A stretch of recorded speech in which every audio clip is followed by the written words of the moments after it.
Voters in our region are looking to cast their vote in the upcoming general election. Northwest Public Broadcasting and the League of Women Voters of Benton and Franklin counties want you to know the candidates. Recorded at the Washington State University Tri-Cities campus, this is Vote 2023. Good evening and welcome to the 2023 General Election Candidate Forums. My name is Ravine Jimenez and I am a member of the League of Women Voters of Benton and Franklin counties. The League is a nonpartisan organization that neither supports nor opposes any candidate. In presenting these forums, it is our goal to provide opportunities for voters to become better informed about the people who are running for public office. These general election forums have been pre-recorded in person by Northwest Public Broadcasting at the WSU Tri-City Studio. They will also now be available through November 7th, Election Day, on the Northwest Public Broadcasting YouTube channel on the League's website and Facebook page, through the Columbia Basin Badger Club and the cities of Richland and Pasco.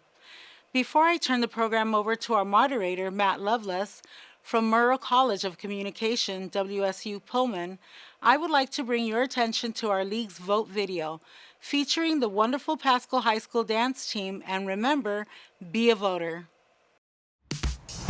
The League of Women Voters of Benton and Franklin counties presents It's time to vote. It's simple. All you need to be is a U.S. citizen, 18 years or older, and a resident of Washington State. Jump into this opportunity today. There is still time to register, so don't flip out. Take time and visit your local county elections office. Your vote, your voice, your future. Visit lwv-bf.org and get ready to vote in the next election. Good evening, everybody. Thank you to the League of Women Voters. We're back here in our WSU Tri-City studio for another election season.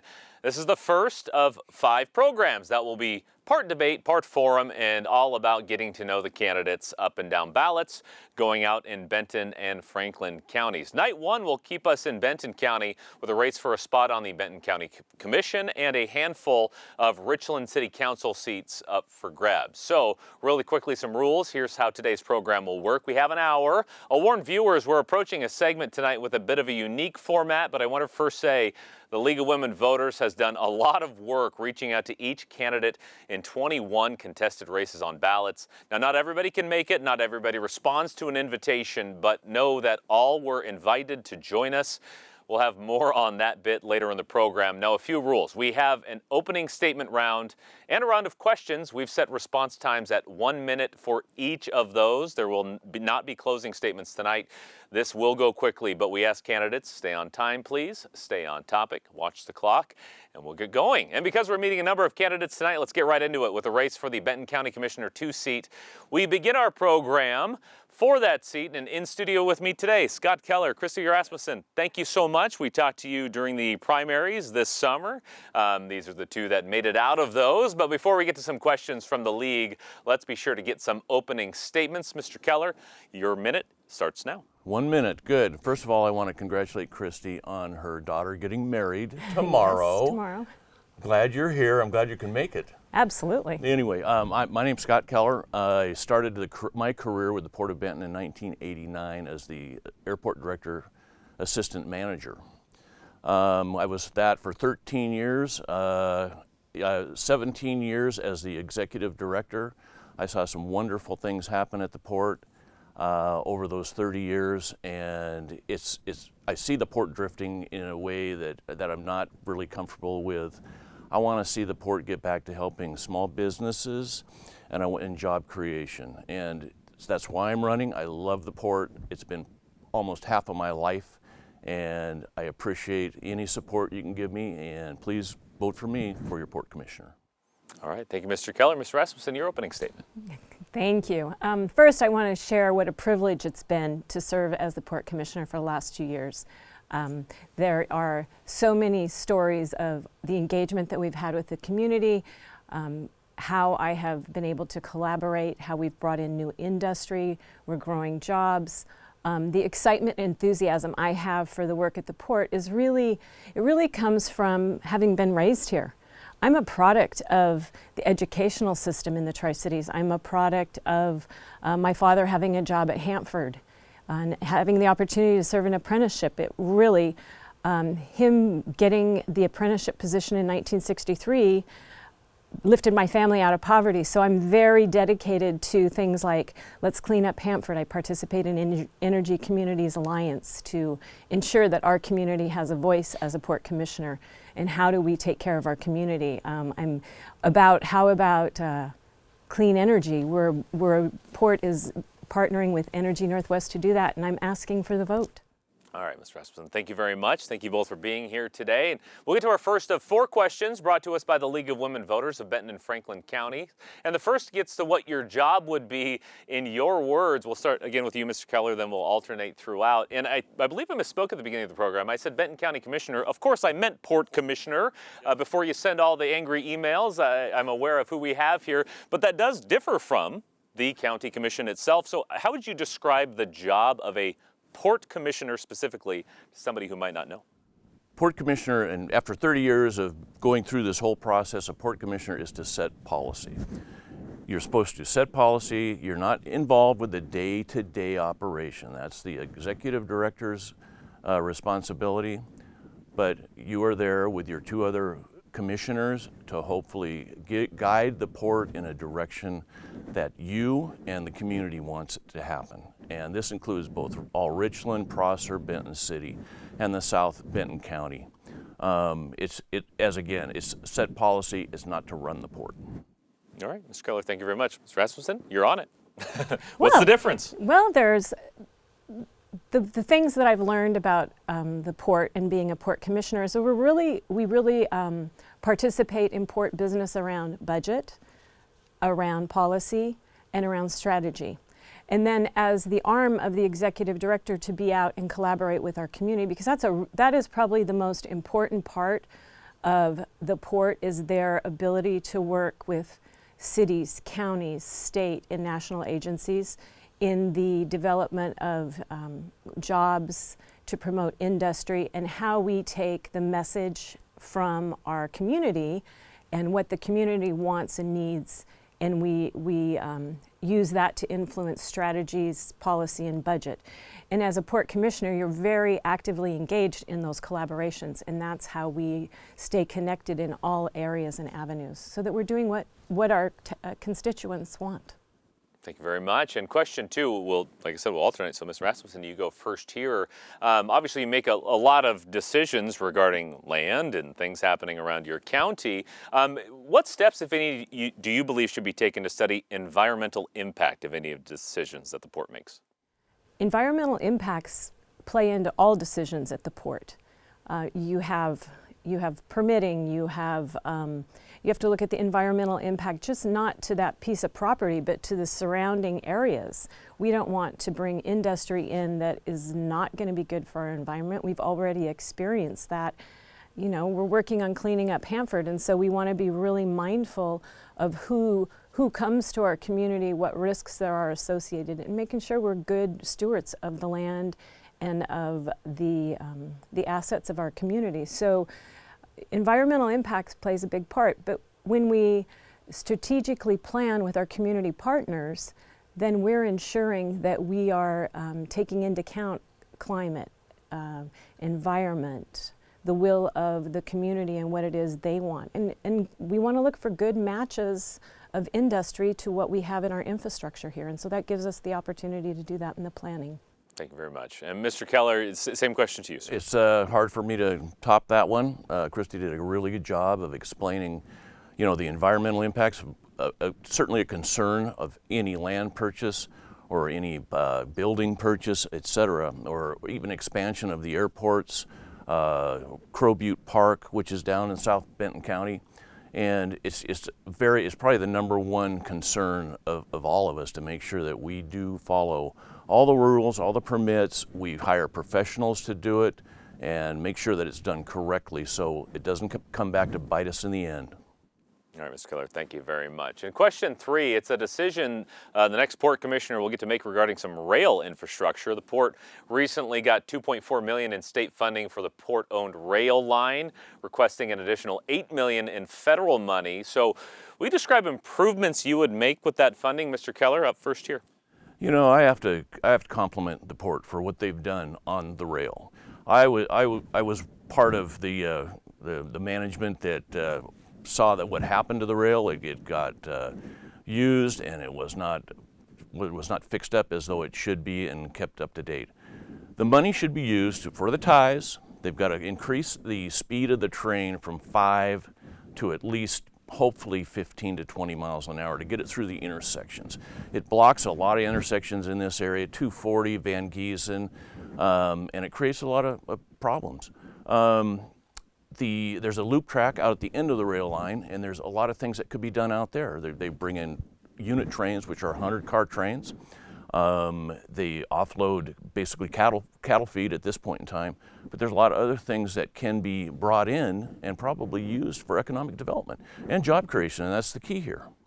All right, Mr. Keller, thank you very much. And probably a complicated question. We hear rail improvements. The simpler version of that is, what does it need around here? Well, we have put a lot of new railroad ties in, but the great news about the rail is since the port took back the rail from the previous leasee and had Columbia Rail take over, we have made incredible improvements, not just in railroad ties and safety. We've improved the Van Giesen crossing. Everybody loves going over a smooth crossing now.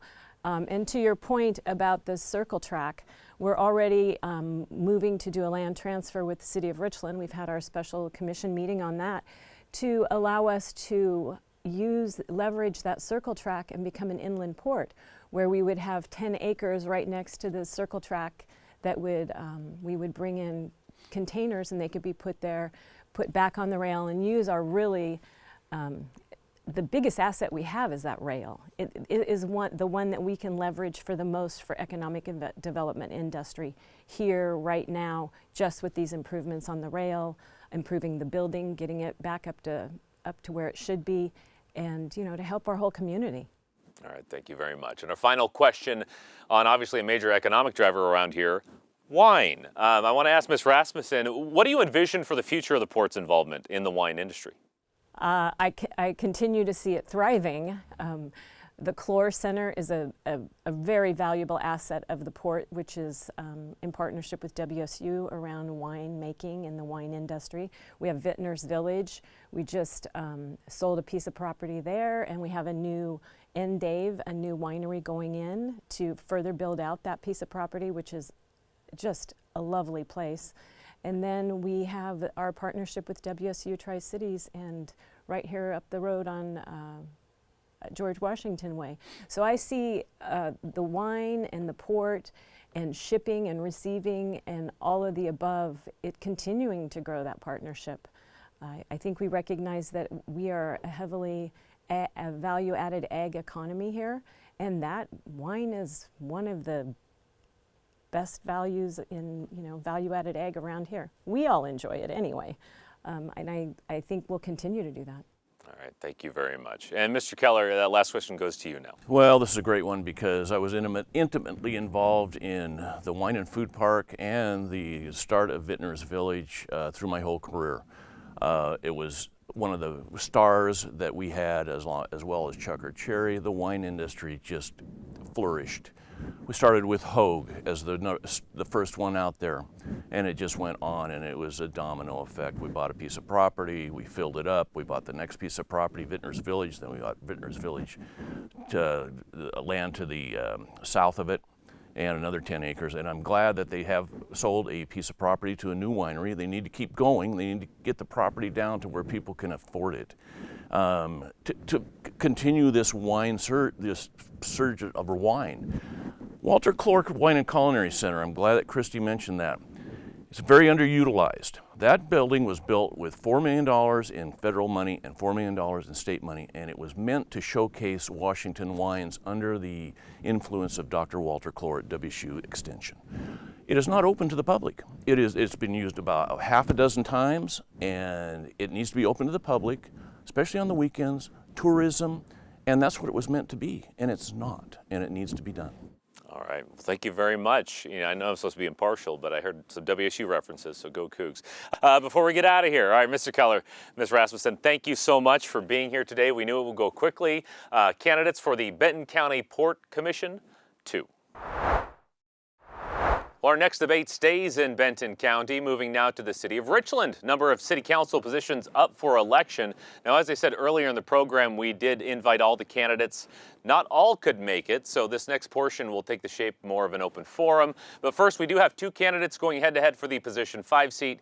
Incumbent Shane Van Dyke is here with challenger Greg Levy. Thank you both for being here, gentlemen. We also have the challenger for the position 2 seat, Elizabeth Van Clark, in studio with us here in Richland today. Before we get to you, Ms. Van Clark, apologies, you have to wait a couple of minutes. We do have to get opening statements from our position 5 candidates. Mr. Levy, you're first alphabetically by last name.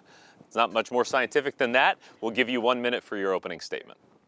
Oh, thank you very much, Matt, and I'd like to thank you and the League of Women's Voters for this opportunity.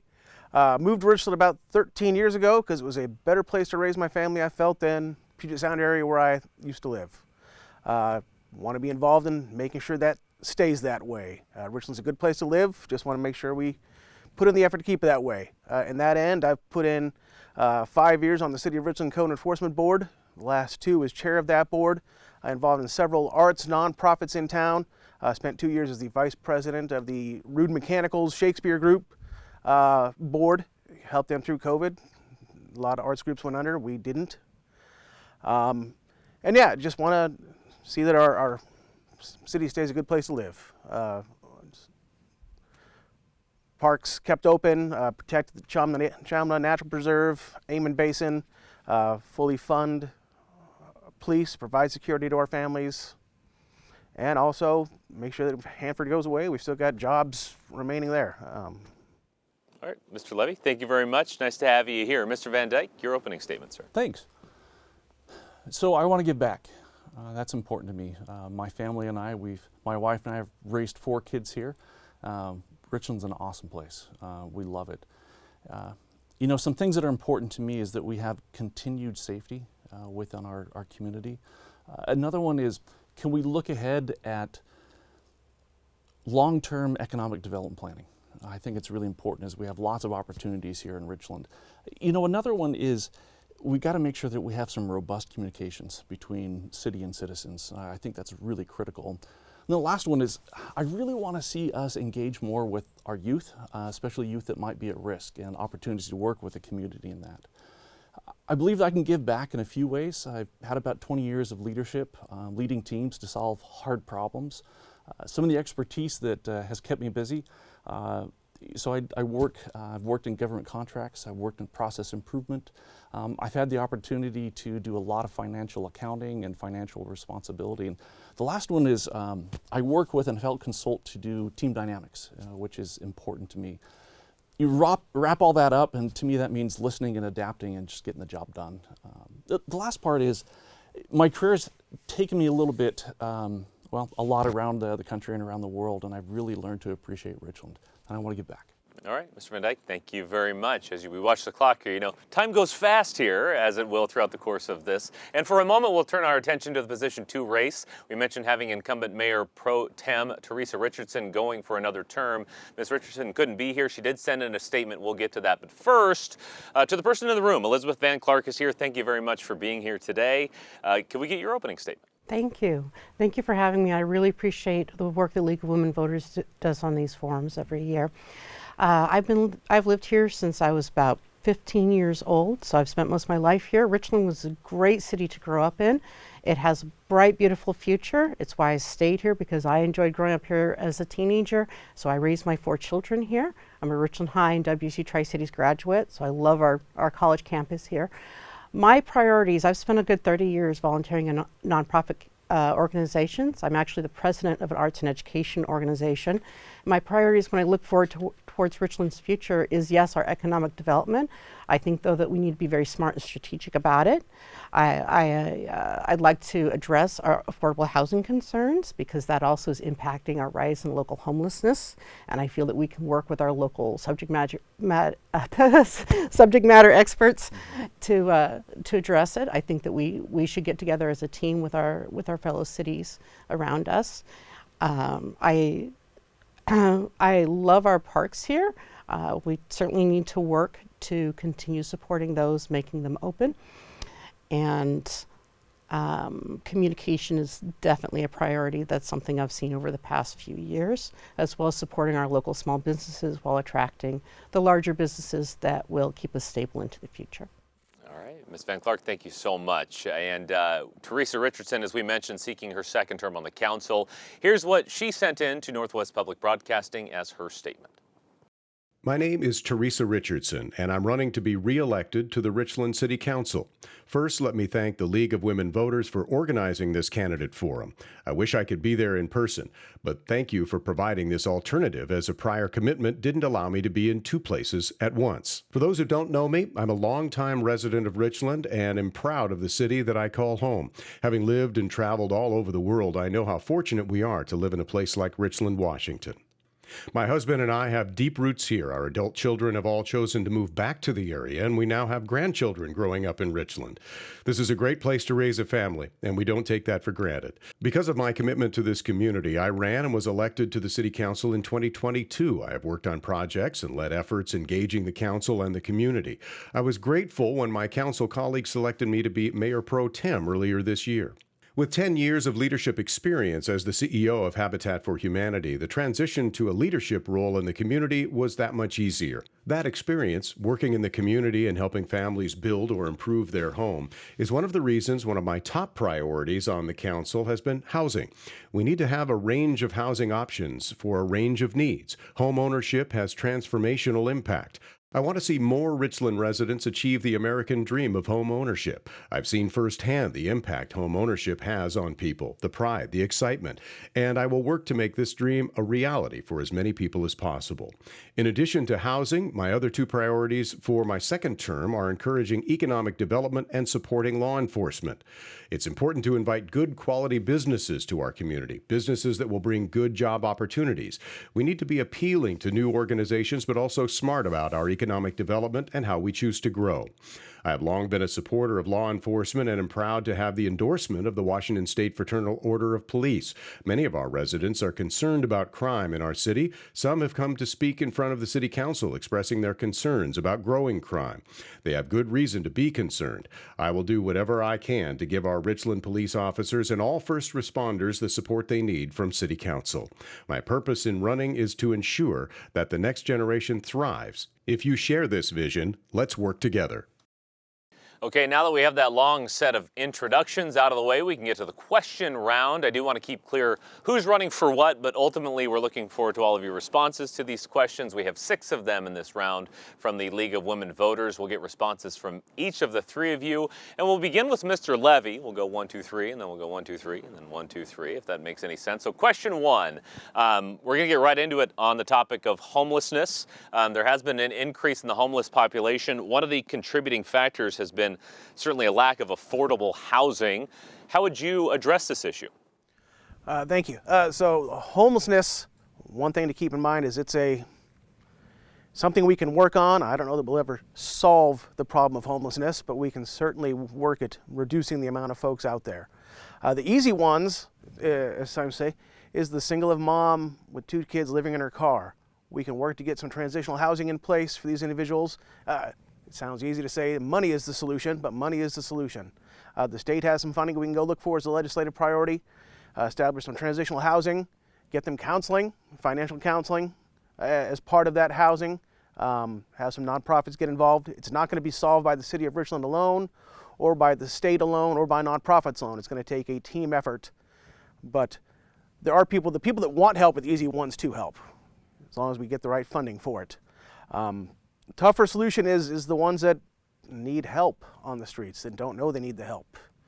But yeah, providing that affordable housing, some traditional housing where they can live, have time to get that last security deposit built up in the meantime with a roof and a locked door and feeling secure.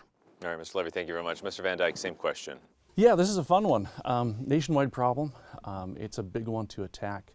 A few things that I've gotten to learn about it is met with Representative Connors, and she has spent a lot of time with the Washington State Legislature, understanding what's happening within Washington State, and she's coming to us to help explain those impacts. I've also asked our city to present what the options can be to help us with homelessness and affordable housing. Affordable housing is kind of fun in that even defining that can be tricky. People understand it differently. Is that low-income housing? Is that trying to find housing for median income people? I think and I hope to see there's some good options that we can work with from our city, and I trust some of those professionals to come with good ideas.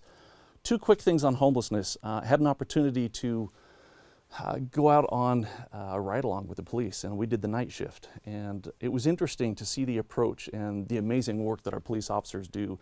They know a lot of them by name, and they have opportunities to work with them and find them help. The last part of it is, sometimes there's some root issues that we want to address.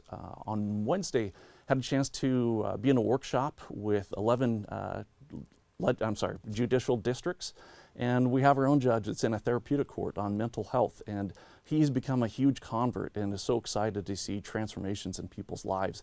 Sometimes those are the things that we can do to help people get back on their feet. All right, Mr. Van Dyke, thank you very much. Ms. Van Clark, same question as homelessness continues to be an issue around here. Well, we have multiple factors that lead into the growing homeless crisis to begin with. Yes, there's mental health concerns, drug concerns, affordable housing concerns. If we take a look at the zoning for Richland, we really aren't zoned to address those concerns. What we need is we need to take advantage of some state and federal programs that allow for smaller houses. We have some state laws that came through that allow us for multifamily homes. If you take a look at the zoning for the city of Richland, the majority of our residential zoning is single family zoning. So we can get on this. The sooner that we start to get on this, the sooner that we can address the problem. And we will need to come from multiple directions. There's not going to be a one Band-Aid fix. I think what I would start out with first, though, within less than a year, is to get those nonprofit organizations that are working on this, those local community experts together in a workshop. And I actually have plans to do that this November. All right, Ms. Van Clark, thank you so much. Appreciate your answers there. All right, let's move on to question number 2 with a little bit of context first. In July, the state enacted new legislation called the Growth Management Act, specifically to address managing what they're calling fast-growing cities and counties. Certainly qualify here. So the questions, and Mr. Van Dyke, you get to go first here. What will you do in your elected position to address and to recognize the impacts of climate change? I think the city has a pretty amazing opportunity. We have an area just north of the city that has been set apart for looking to find ways to, for example, work on carbon offset. We have Atlas Agro coming in with $1 billion investment. They're leading edge on finding ways to produce fertilizer for our farmers that doesn't have a carbon impact. We're looking at other things such as solar and trying to put together a balanced portfolio of energy. With that balanced portfolio, we can have an opportunity to build towards a carbon neutral environment. Those are things I think we can do as a city, is to encourage some of those things. And I think we can also encourage our citizens to do something as simple as recycling. There's opportunities as a city council member that I think I can have an impact there. All right, Mr. Van Dyke, thank you very much. Ms. Van Clark, same question to you. Thank you. I love our recycling program. It's actually quite robust. I use it. We do have the opportunity of the fertilizer plant going up north, which is great, but what makes them green is green energy, which means we need to have access to green energy, and that involves working with the federal government when it comes to the Hanford site and taking advantage of the cutting edge industry of the nuclear power. Solar, definitely a go-to. I'd like to see us as a city, though, offer more support to homeowners to install solar panels, more support to encourage electric vehicles. I think that we can work on a local, county, and state level to shift ourselves more towards that green energy. All right, Ms. Van Clark, thank you very much. Mr. Levy, same question to you. How would you use your elected position to address climate change? I'm going to piggyback on what Ms. Van Clark said a little bit, in the fact that having the city make things easier for the citizens to help themselves. I myself am a recipient of a lower interest loan to allow for upgrading my AC unit a couple years ago for more energy, going from a ye old external thing to a heat pump unit. My power bill has gone down, and it's a low interest loan that helps reduce energy load in the city. Also, maybe offer similar low interest loans for solar power. We're lucky here in the Tri-Cities that we have relatively low energy rates, and we're surrounded by opportunities for green energy. Wind power, solar power, the dams on the Snake River, which are a constant kind of discussion point about protecting them. I myself enjoy the green energy provided by the dams. So I'd like to see us fight as an area to keep those protected. But yeah, and the city get a little more involved with electric vehicles.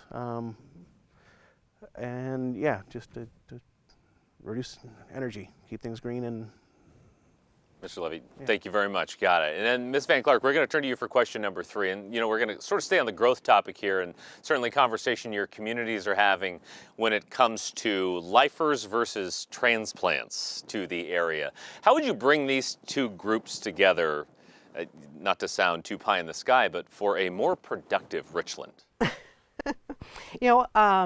At some stage or another, we are all transplants into Richland. If you look back into Richland's history, we are here because of World War II and the development of the nuclear industry. Many of us moved here as military vets or as military children. I did. I'm a Navy brat. I'm very proud of it too. So we're all at some level or another transplants, but I think we all move here though for the exact same reasons. We love Richland. It's a safe community. It's a stable community. It's got a bright future. And I think that if we focus on those goals together of what we all want for this community, then we can see ourselves more as a community instead of an us versus them. I don't think that there's any productivity in viewing ourselves as us versus them. Yeah, Ms. Van Clark, thank you very much. Mr. Levy, sort of restate the question, this whole issue, whether you say, oh, these people from California are coming up into our area and raising prices. How do you keep that peace and be productive? Said get folks at the table to talk it out. Communication is key. Had a class gone through on crucial conversations. Have those difficult conversations with people. What are you looking to get? Why did you move? You moved because you liked it, so how do we keep what you moved here for? So myself, I moved 13 years ago for a job, and after living in town a couple of years, I was invited to a Chamber of Commerce luncheon, the Tri-Cities Chamber of Commerce luncheon, where I learned that, hey, there is this drive to try to get us to work together as a regional group. As a population center, we are equal to, Tacoma, and we don't have what Tacoma has because we don't always seem like we're willing to work together. So getting everyone at the table, it's okay not being the biggest fish in the pond. We can work as a team to encourage driving towards the same goals, but identifying those goals is what's important. And why did you move to the Tri-Cities in the first place, and how can we seek improvement but also maintain what we've got? And so a drive to the store that used to take 5 minutes doesn't take 15 minutes now. All right, Mr. Levy, thank you very much. Mr. Van Dyke, interested in your perspective as somebody who started this program by saying, raise 4 kids here. And so how do you bridge that divide? Keep them when they come. It's interesting. I've had some experience with that when I worked out of the VIT plant. Large company, worldwide company, and it was shocking to see how many of them decided to stay. They saw what Richland was. A lot of them retired here. I'd also add that, as people come into this community, they add some great diversity and help us see things differently. And I think that's a phenomenal impact, and it's a great thing for us to have as a community. I think we'll be stronger. Like I said, I've been here 20 years. I came here, to be honest, a little bit begrudgingly, but my wife kept me here for a bit, and man, we've really grown to love it. So I say let's be as inclusive as we can to keep the people that we have and just be respectful to them as they are here. Thank you very much, sir. All right, let's move on to question number 4 and really get into the difference between what you personally feel and how you govern. So we'll get a little bit of context to this because of a story I'm sure you all know from the spring. In April, a city council member encouraged citizens who were upset about a drag show to be hosted on Easter Sunday at the Emerald of Siam restaurant to write politely in protest. Now, after experiencing some graffiti, death threats, hate mail, the restaurant says that response was anything but polite. The city council member also received threats, harassment, and so forth. So given that situation, we don't have to necessarily address that specifically, but do you think city council members should make public statements like this about businesses and events or activities? Or maybe did we learn to remain more neutral? Mr. Levy, you go first. I think it's okay to have an opinion about stuff. and express that opinion, even maybe not in the council itself. What was initially intended, write a letter. Doesn't feel very supportive of small business, but that's fine, write a letter. As soon as it went beyond that point, I was disappointed to not see anybody on the city council step out and, hey, this isn't what was intended. Writing letters is not the same as going and papering over the windows at the restaurant and vandalism. Looking at what currently is going on in Pasco right now with one of the candidates' signs getting marked up with potentially racial slurs. Not hearing anybody step out against that. It was done in the name of, signed generically by the Franklin County Republicans. Nobody has spoke out against that I'm aware of yet. To clarify, that's not the official Benton Franklin County Republicans. So just you need to clarify when your stuff is misinterpreted and be willing to say, hey, you're misinterpreting what I said and let me clarify. And so having an opinion is fine. Be willing to clarify to folks if they step too far off your opinion. All right, Mr. Lever, thank you very much. Mr. Van Dyke, same question to you. Sure. So my approach maybe was a little bit different. In my opinion, if there's a private citizen in a private business doing things that are not illegal, not criminal acts, they should be allowed to do that. And I think that's something that we can be supportive of diversity in our community. Now, that being said, probably myself and my family wouldn't participate in a drag show, but that doesn't mean that we can't be supportive. One thing that I was a little concerned about is I want to be careful that we don't, as a city council, put ourselves in a position where, for example, with children, where we're taking the place, I think, of a parent or guardian. That is a concern to me. Coming back, though, to it specifically, my biggest challenge, Matt, was our response as a community. It was not our finest hour, and I'd like to see more opportunities for us to come together and work things out instead of being very polar and not coming together to work on solutions. Thank you very much, Mr. Van Dyke. Ms. Van Clark, same question. Thank you. I really value the independence of our small businesses and our community members. And we all have the right to our individual opinions and how we live our lives. However, when we are leaders in a public sphere, we have to keep in mind that we are representing everybody in our community, whether we may or may not support or share their individual personal beliefs. And I think that when we speak out as larger leadership, as larger elected leadership, that's the place we need to come from, whether we would attend a drag show or not, or a myriad of other different things that we could argue or discuss about in our private lives. In that public, we need to make sure that we're representing everybody. Now, I'll be very open here. I did stand with that business, and I was with the other people who stood with that business. And I found our gathering to be very positive and supportive of our small business. And we've continued to be positive and supportive of our small business. I also stand with the councilman, Mr. Brown from Pasco as well. All right, thank you, Ms. Van Clark, really appreciate it. All right, perhaps that's a nice segue here as we get to another question from the League of Women Voters. And I know we don't always like to try to talk about hypotheticals, but as a city council member, I'd like you to give us a scenario in which you would recuse yourself from a vote or a conversation on the council, and why. Mr. Van Dyke first. I think both having a potential conflict or even the optics of a conflict can be challenging, and I think we need to have the respect and continue to have trust of our citizens. I would much rather err on the side of recusing yourself if there's any concerns about it than not. Specifics maybe, for example, is if you had a donor that donated to you, if there was a friend, for example, that was active as a business in the community or a builder, we want to be careful how we represent ourselves.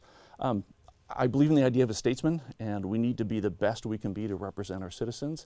And if there's any concern, I trust our city council to still come to good decisions, and I would recuse myself as needed. All right, Mr. Van Dyke. Ms. Van Clark, same to you. Is there a situation you can think of where you would need to recuse yourself? Thank you. Yes, and actually I have a great deal of experience in this. In my work in nonprofit organizations, I'm actually known in the circles that I work in to be strongly educated in bylaws, conflicts of interest policies, harassment policies, and codes of conduct. And so there have been times with my organizations where I have recused myself from a vote, even as a board member of those organizations, because the vote has involved another nonprofit that I've sat on the board with, or a friend or a family member. And that would be the case too, where I'm sitting on the city council. And as Mr. Van Dyke says, very importantly, it's not just, is it a conflict of interest? It doesn't even appear to be a conflict of interest. So should there be a vote on one of the nonprofits, regarding one of the nonprofits that I work with, that would be something that I would recuse myself from. Should it be something regarding a friend or a family member, again, that would be something that I recuse myself from. I wouldn't want the public to think that I'm making a vote that might benefit myself, my friends, or my organizations. All right, Ms. Van Clark, thank you so much. Mr. Levy, can you think of a scenario? Very similar situation. As I said, I am very involved in the local arts community, so there are some things I would have to be careful about there, I think, voting on. There's a lot of drive for a local performing arts center to go in, whether it's Richland-led, private-led. It's going to have to be, once again, a team effort.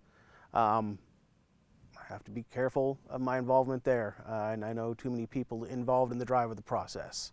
Other than that, family members, during the 5 years I spent on the Code Enforcement Board, I think I did a pretty good job of performing objectively. It's a semi-judicial process. I had to recuse myself once because one of the cases was on my street. And I'm like, ooh, I'm not going to get involved in that one, so I abstained from voting in that situation. But other than that, there were several times I ruled guilty on things that I personally did not feel were a heinous violation or a victimless crime. But we've got our code in place to protect all citizens equally, and that has to get ruled on in an objective manner, and that was what the vow I took when I joined the board. Thank you very much, Mr. Levy. I know it's a difficult question to answer, but unique insight there as well. All right, our final question, getting back to the growth topic, more specifically, getting around as we grow. I think Mr. Levy referenced the instead of 5 minutes, it takes 15 minutes thing. Do you think Richland has enough transit for the growing population, and why or why not? And if not, what would be your ideas for expanding that here? Ms. Van Clark first. Thank you. You know, my children use public transit. I do as well. I've loved it for years, but unfortunately, no, we do not have enough public transit. So I do feel that we need to invest in our Benton Franklin transit. And what I've noticed, because I live about the north side of Central, is that Hanford traffic's a serious issue. I think that we can come up with plans. We need to take a look at where residential folks are, where the folks who living in and working in Hanford, where they live, and make road construction plans to make their movements easier to Hanford, so that we're not ending up with the traffic jams. I think we need to invest in some transit that we used to use when I was quite a bit younger, where our Hanford folks would bus from their residential areas into the site. I think that we can partner with the federal government, with DOE, and with the Department of Homeland Security on a plan like that. I did notice in the 2017 Richland Comprehensive Plan, there was a discussion about a North Richland Bridge, bridging Richland to Pasco, because Pasco is growing quite a bit to the north. I think we should look into that as well. All right, Ms. Van Clark, thanks so much. Mr. Levy, same question. Yeah, I don't think we currently have enough public transit, and more important, I think we need to start looking at it running later. I want to say our last buses run at 8 at night, which doesn't do a lot of good after that if you're out and about. So seeing Benton Franklin Transit try to run a little later, a little more routes that time of day. There is an increase in an attempt to try to make Richland more walkable. We haven't really talked on that, but the plan to turn George Washington Way and Jadwin into one-way streets and try to increase traffic safety and walkability of that downtown core.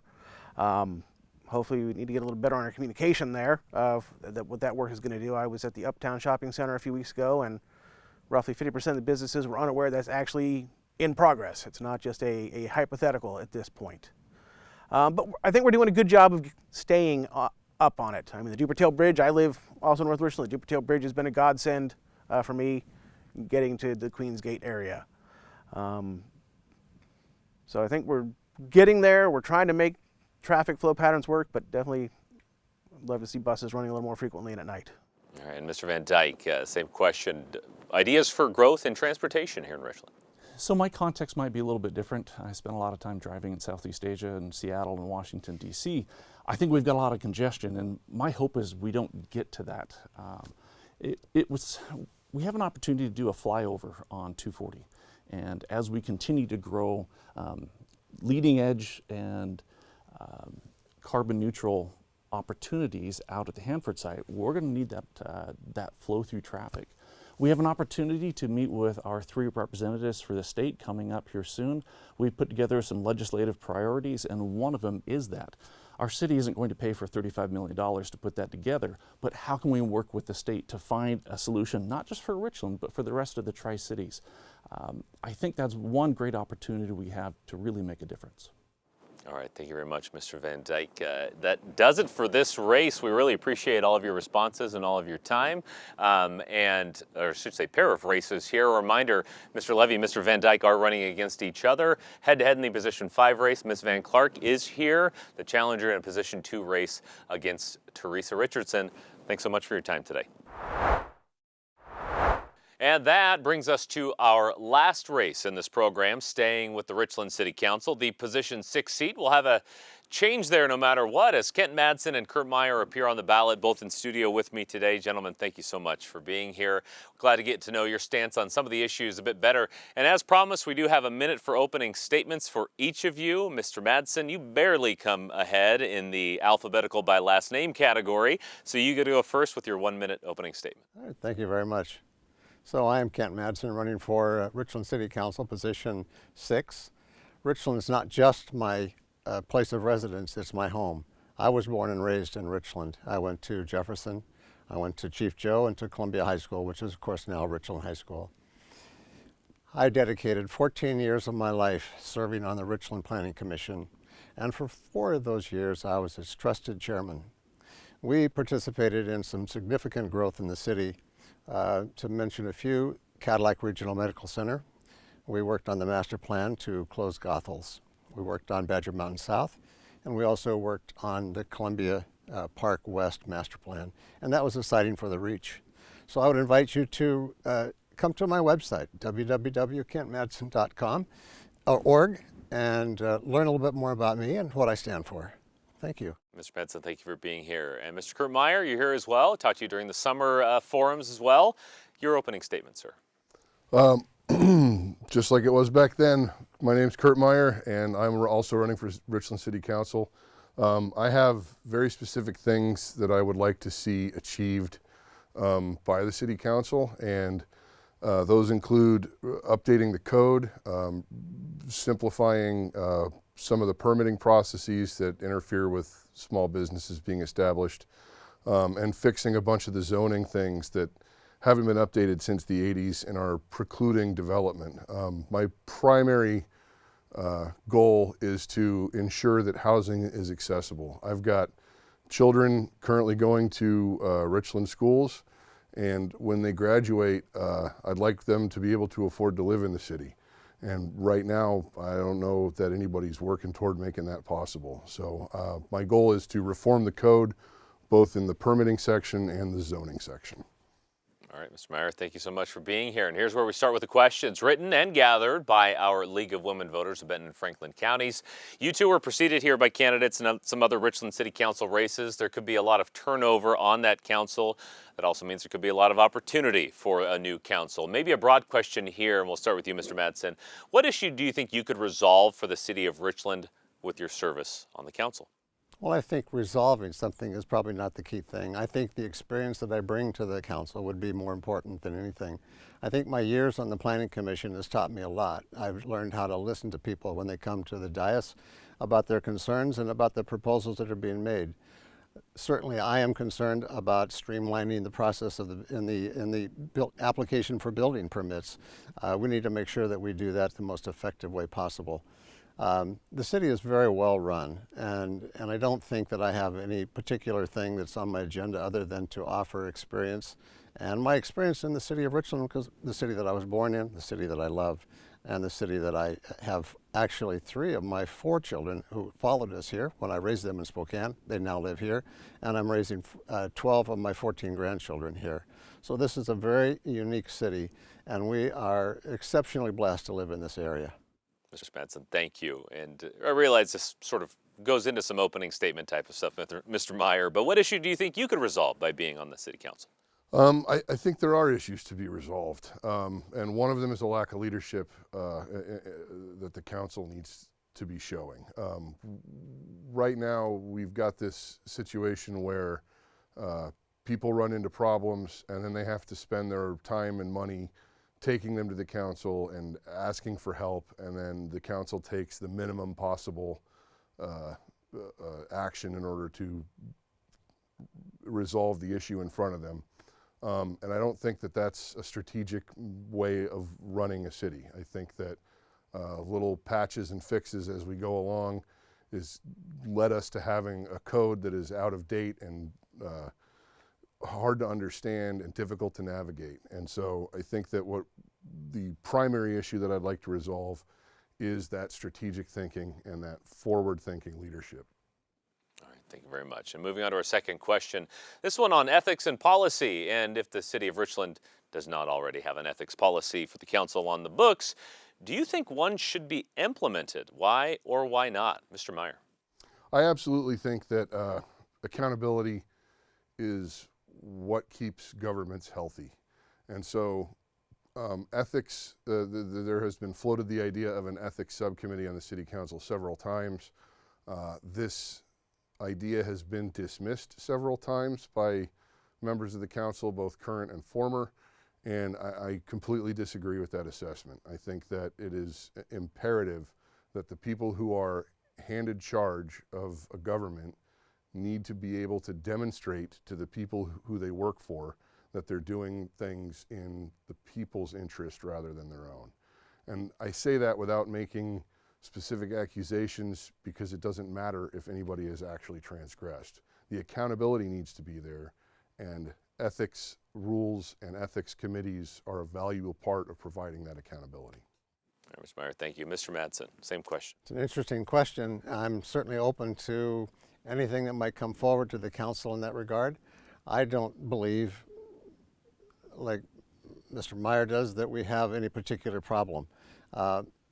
We have a voter base that can actually vote people out if there's a problem with ethics, and I think that that works pretty well. I think that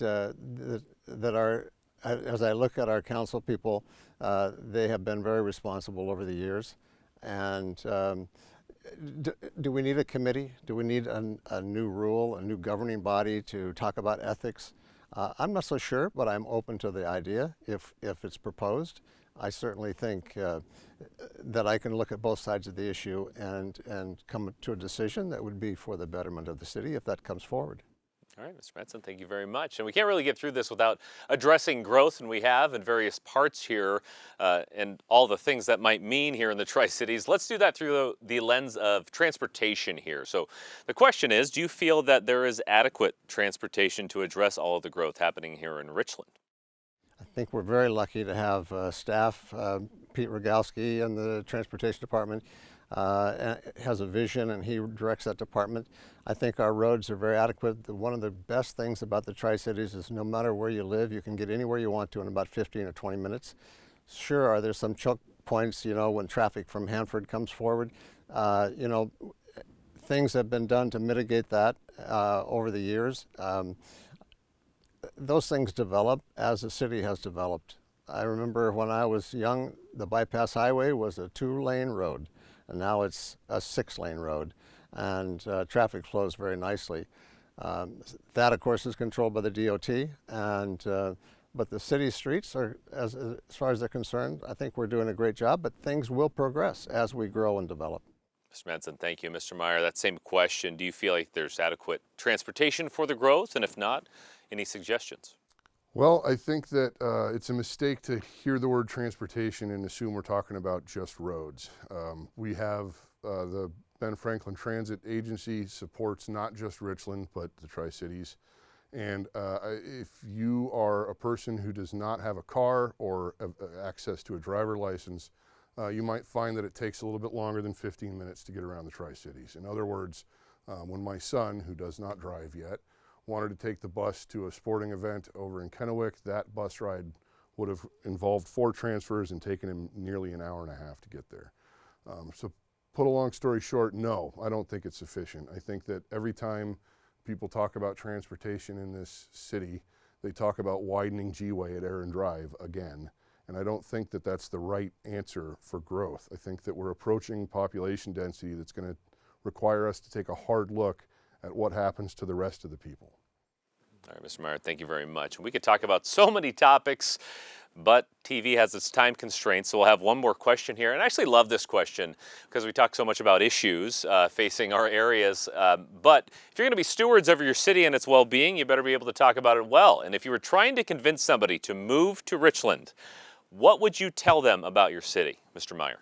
Oh, that's easy. I've had this conversation with various members of my family because there is an absolute gem that belongs to Richland, and it is the Columbia River coastline. We are so close to so many miles of river trails and parks and boat launches, and the ability to step outside your door and be in a natural place to experience that green space and to take your boat out on the river and all that. It's amazing. It's something I've seen a lot of cities try to build, but I don't think I've ever seen it done as well as it has been in Richland. So I really think that that connection to the outdoors is something that we have that a lot of places lack. All right, Mr. Meyer, thank you very much. And Mr. Madsen, what would you say to somebody? I would echo his comments. In my past life, I traveled sales territory from Denver to the coast and from border to border. And out of Spokane, where I raised my kids, we came here purposely because I would say that the Tri-Cities, and Richland in particular, is a gem on the West Coast. And it's not well known to a lot of people, but this is a fantastic city and a fantastic area. As mentioned, I think transportation is excellent. 3 of my kids followed us here, and they live here now, and my grandkids are here. I was born and raised here, and I can truly say that in all of my travels that there's nothing better. All right, Mr. Madsen, thank you very much. Kent Madsen, Kurt Meyer, we want to thank you both for being here today. I know this probably does not feel like enough time, but just nice to get a snapshot of our candidates for Richland City Council, position 6. And one more reminder to all of you, thanks to all of our candidates, by the way, we covered 4 races today. Lots more to come in Vote 2023 with NWPB. A reminder, Election Day is November 7th. October 20th is the date for ballots to be mailed out. The deadline to register for mail-in voting is October 30th, but you can register in person all the way up to Election Day. And next up, we'll be taking a look at the city of Kennewick. Some races, a major focus on a few school board races, and we want to thank you all for joining us. Thanks for wanting to find out more about the people running to serve your community. Have a great night.